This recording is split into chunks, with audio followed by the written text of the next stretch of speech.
Oh my goodness. I've been sick for about 2 weeks. So Lily and I haven't been able to come out to my favorite place where man, where human and birds and trees and electrical lines and beautiful lava rocks come together as a paramagnetic field. And what is a paramagnetic field? A paramagnetic field, I'm going to say it simply because it's more complex than I'm saying it, but it's where the earth and her magnetic power, and actually humans can with their magnetic power, whether it's electromagnetic or paramagnetic, which is the forces of the earth, come together and a grid is created. Like this is the electrical power line, the suction tube for the canals we have in California that has the snow melt in Taos and then come down here and feeds out to these canals for people under the trees. The oaks lived in the fire we had many years ago, but you can see that they're holding strong, but they're all black. It's amazing. It reminds me of Eeyore and Christopher Robin, where the sad horse is so worn out, so threadbare, but he's loved. The magic of life is never hidden to us, no matter how. There's my girl taking a walk, hopefully a few other things, because I've got to get back for prophetics in a few minutes. We don't get to do a long walk today, but we do get to be back in the grid. So see, even the electrical power lines, it's not that they make a mess coming through a city just because there's not enough trees and rocks. Because the trees and rocks and water, see the water and the trees and the rocks and the birds and the power lines work together as a unity point between electricity and steel and that are man-made from earth material and the earth. It's like Oma and just the extraordinary Oma, Northern Ireland, and the extraordinary work they did to take a place of anguish and in that place of anguish they built with water and steel, but there were mushrooms and trees and rocks, and they built a paramagnetic grid which transmutes trauma, the trauma of shock, and that which doesn't operate with what life is meant to be here. It transmutes it back into life force energy. And of course they took all that and then they mirrored the sun. And when they mirrored the sun, Oma, O-M-A-U-H, if you want to look it up, then they mirrored the sun. And the sun lit on the mirrors, went around the corner, and this big, beautiful glass heart lights up in the center of the city so people don't forget their heart. Well, I do that here because the sun comes up in the morning here and it reflects on the, what's the word I'm going to say? It reflects on the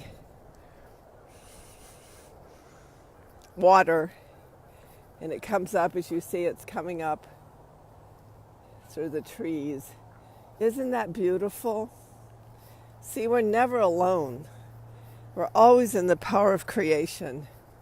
We always are. And don't worry about me being sick. I had viral bronchial and lumbar pneumonia when I was in my 20s, and I'm much better than I've ever been because I don't have part of my lungs. They've improved with every year, but boy, they get that dampness and the shift of weather, and it's just a hard moment for my body. But my body has held me true in the look at the beginning of life. Isn't that awesome?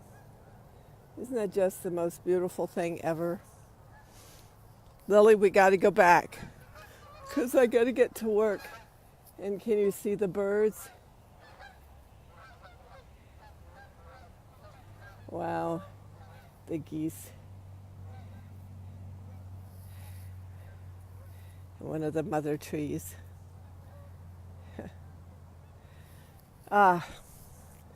Yeah, there's my girl.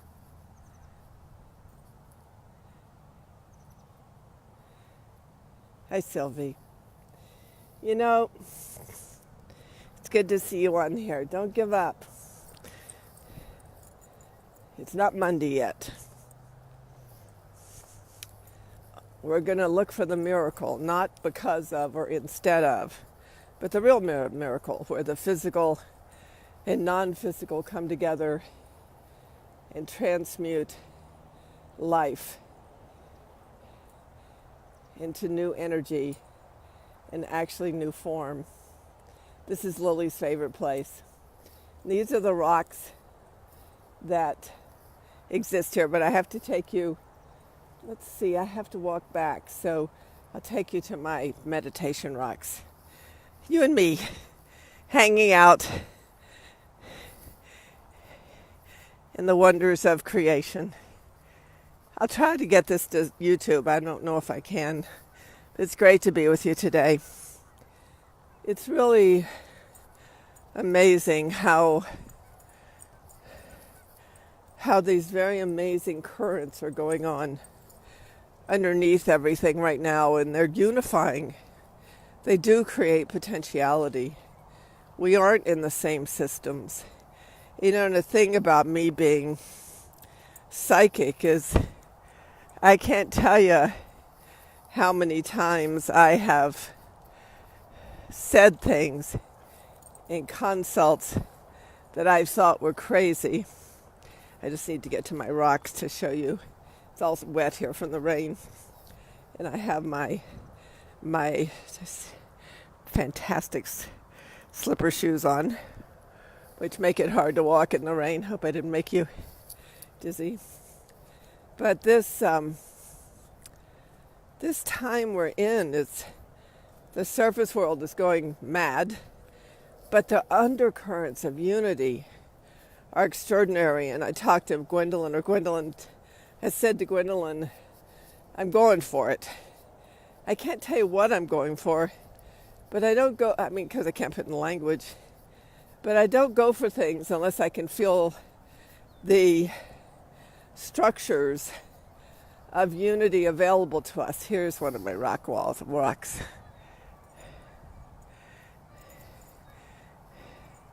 Isn't it beautiful?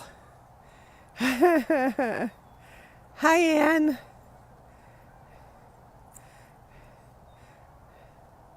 This is where I walk.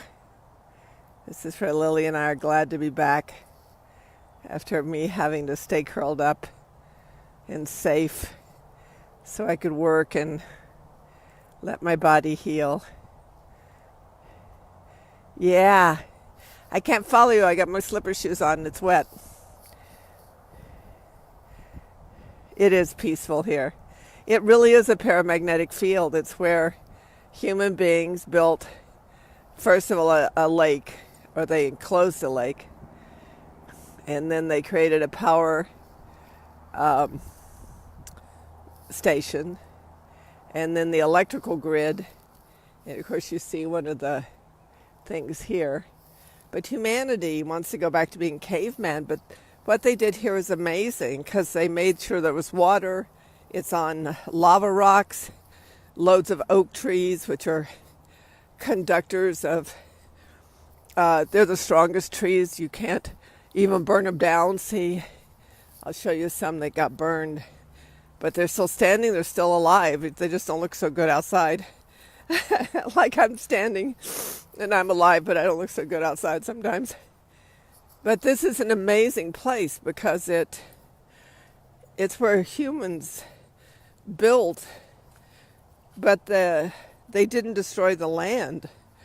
So the rocks and the earth and the water and the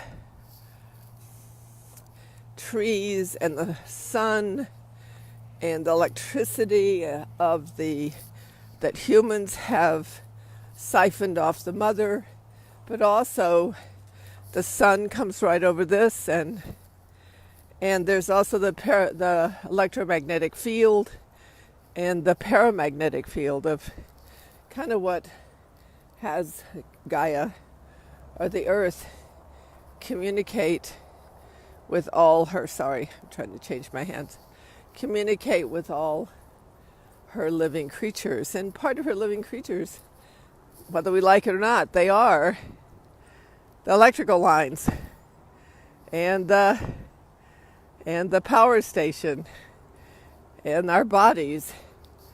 So I come out here to commune with the mother because she's alive here. She's where a unity point between human and earth has happened. It's also convenient because we're next to the electrical grid where I live.